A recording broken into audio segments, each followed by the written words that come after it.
ating laswa.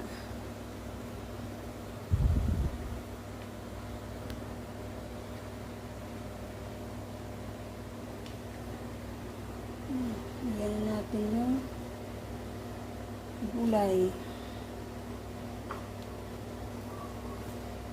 Mahilig talaga ako sa gulay, oy. Hindi ko yan ipagpapalit sa karne. Yan. Kahit walang sahog yan.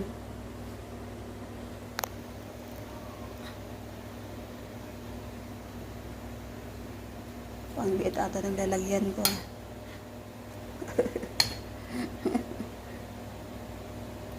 Yan. Iwasan yung kumain ng mamantika. Hindi yan healthy sa katawan natin. Lalo't nagkakaedad tayo.